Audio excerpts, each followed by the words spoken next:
Hey guys, welcome back to TAMIYA Legends, and as always, thank you for clicking on today's video. So, hello, I've not been on here for a long time, or that's how it seems anyway. Straight off the bat, I'm still not doing the hobby. It's just not feeling it at all, and you know what these things are like, was you don't need to rush this. The pull back to the hobby will come at some point soon, no doubt. But yeah, just not done anything, not hardly spent any time in here.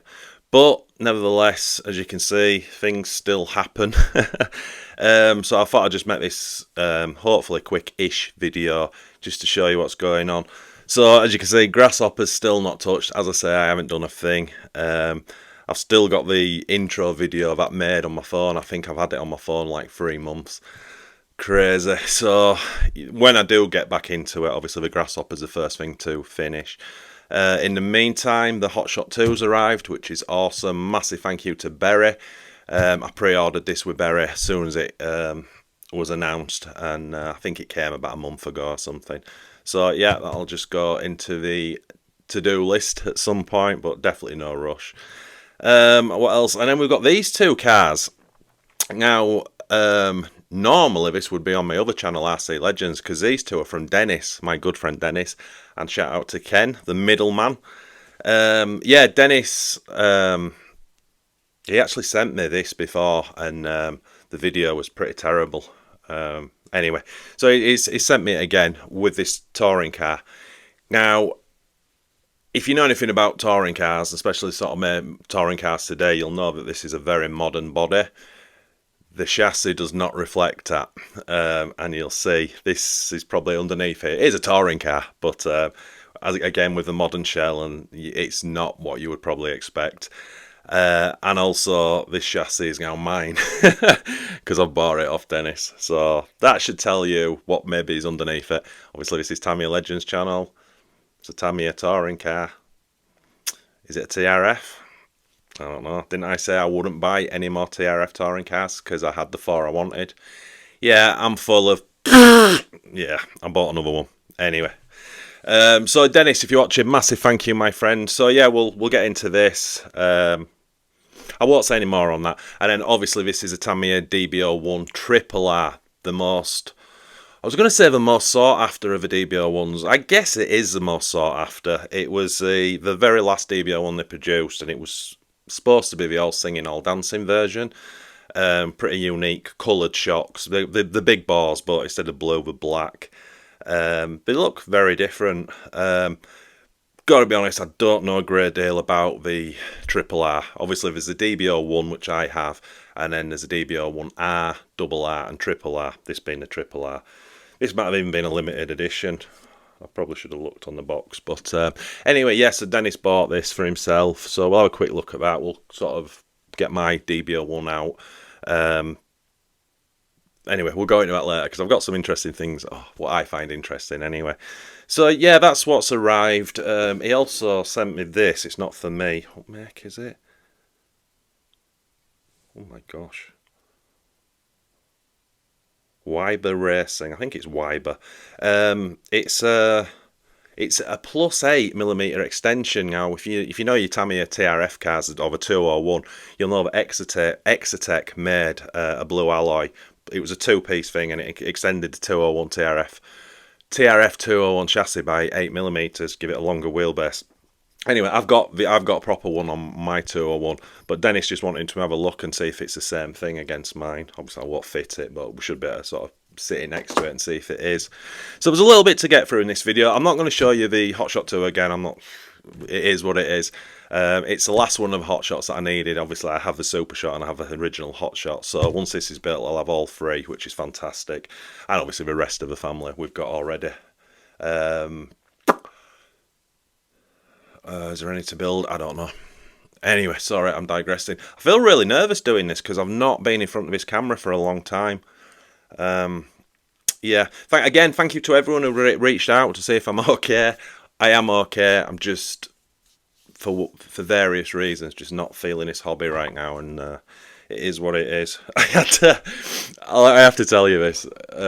Not that So on my last video on this channel, I think I called it hitting the Tamiya wall, which some of us, me, myself included, on non-groups, it's just what we call it when you've just kind of had enough of the hobby or whatever. So I made that video. I didn't feel like I went into it in great detail. It was just like not feeling it, you know, that it'll come back at some point.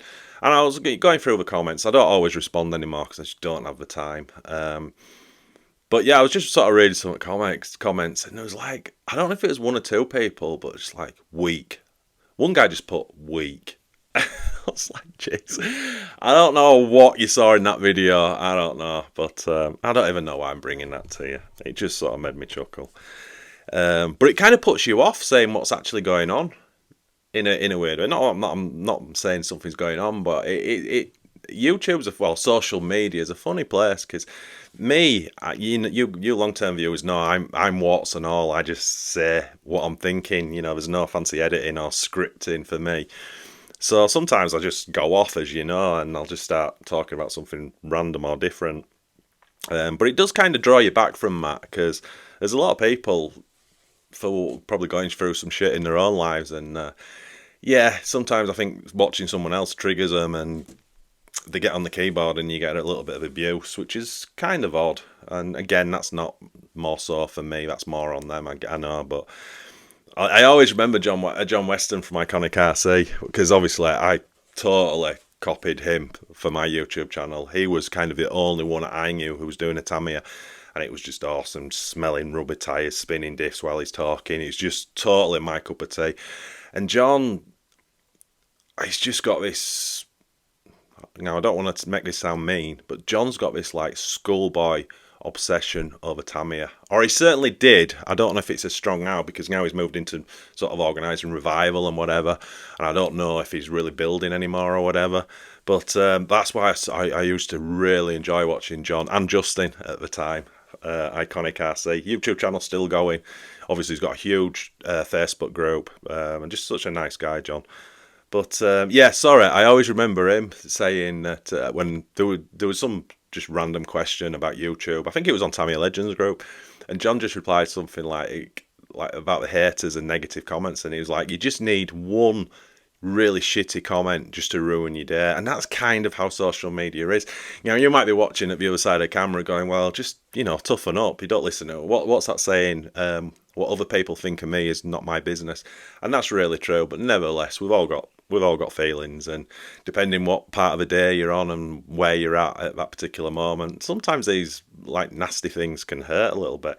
Again, I'm sorry, I know, but I've kind of talked about this. I'm not making a big deal about it. It is what it is. And if you want to be sort of ultra positive, like thumbs downs and negative comments, the YouTube algorithm reads them as a thumbs up and a positive comment. So it makes no difference. It's just how it makes you feel in here. Which is quite sad. Anyway, sorry, I did digress. So yeah, again, I'm doing well, feeling great. Don't know if you can tell, lost quite a bit of weight again. Keep it off this time. Feeling good, back on the weights. So yeah, physically, really good. Mentally, not where I want to be, but it'll come back at some point. Right, I said this is going to be a shortish video. I am full of you know what. So what I'll do is I'll just clear the table off, move grass up and hotshot 2 out where. And we'll look at the DBO1 Triple R first. So yeah, first up we have a Tamiya DBO1 Triple R. Yeah, very expensive piece of kit now. I don't know if it was expensive when it came out, but if you were to buy a new inbox one of these now, you're going to be paying absolutely top dollar. Why that is, I honestly don't know. I guess I'm saying it's a limited edition. I'm not 100% sure, but I'll tell you what might be useful. So you get that, but if I'll just read this bit to you, I don't know if you can see it if you're not on a big screen. But these are the featured components. So this is what effectively makes it different from the standard kit or from the R or the RR. Aluminium front suspension mount, skid angle 12. Aluminium rear suspension mount, towing 3 degrees. So it comes with the alloy mounts underneath, front and back. Aluminium motor heatsink. Standard one comes with that, so I'm not too sure why that's a big deal. Although it's aluminium, and I think the standard one's like a cast metal, so it might be more lightweight, maybe, I don't know. hex wheel hubs front and rear. So the standard DB01 comes with the small hexes always at the front, but usually just uses the pin to locate for the rear wheels. So it's got hexes on the back. Not a massive deal. What is hex wheel hubs? Hex hub compatible dish wheels front and rear. So you get these you got these yellow wheels with it. Again, not a massive thing. Now this is big. 39 tooth gear differential units front and rear. So the standard DB01 came with what do you call it? Oh my god, I've had a brain fart. So this is a gear diff. What's the opposite of a gear diff? Ball diff, that's the one. Oh my goodness. So this come with gear diffs, which is, I think, possibly better for a lot of people. Aeration big bore dampers front and rear. Now that's cool, but as I say, they are a different colour, which makes them a little bit special. Universal shaft axle, ring front and rear, slipper clutch as standard, and fluorine coated ball bearings and hex screws. So, as Tamiya sort of say there, they're saying the kit's kind of loaded with all the good stuff. Yeah, I guess it is. It's funny though, because it doesn't come with traditional carbon front and back shock towers, which I always found weird. I'll pull mine out in a bit and you'll see it just looks so much better with carbon shock towers. And that's it. There's just not... Oh, sorry. I don't know if I put camera down. There's just not a great deal to see with this car. Those shocks, as I say, they're the coolest thing on it for me. Because they are obviously Tamiya big bore TRF shocks, but they've got this lovely black finish as opposed to the blue, which kind of makes them look totally different. Nice and smooth as you would expect. A lot of clearance there, Dennis. That would kill me. But yeah, it kind of is what it is. That motor plate looks no different to the standard DB01 kit version. So unless there's something I don't know, that shouldn't really be a featured component because that's standard. As you can see, it's got the spring, so it's got the slipper clutch fitted as standard, which the standard unit doesn't.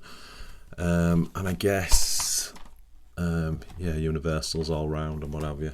So yeah, it's a cool thing, and I think it's really cool because of just how kind of sought after it is.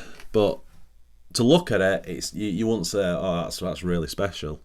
I was going to dig my other one out, mine, but there's no point because it's just the same as this. There's nothing to see really. I just think, for me, it would have been nice to have carbon shock towers on there. I don't know, maybe a carbon battery strap as well. I know it's no biggie, it's just a visual thing, but it's just so dark and gloomy. But anyway, so that is Dennis's Tamiya DB01 Triple R. Next up, we have Dennis's touring car. No, we don't have Dennis's touring car. We have Dennis's touring shell because the chassis is now mine. Paid for it. Oh yeah. So, very quickly, I love this shell. It's cool. It's my type. I love the modern day shells with this airflow system. Absolutely love it. Yeah, I do want to do my own one day, obviously on a more modern chassis. Just in case you don't know, these only fit on modern day touring cars, and as you can see, the wheel arches are mega high. That's because the body is actually sitting on front and rear shock towers, because the older ones are a lot higher, because obviously the bodies didn't look like this. So if you're doing Tamiya, you need to be going down to TRF. I'd say probably from the 419, 420, 421. They can take these kind of shells. But yeah, very cool. Anyway, do you want to see what's now mine?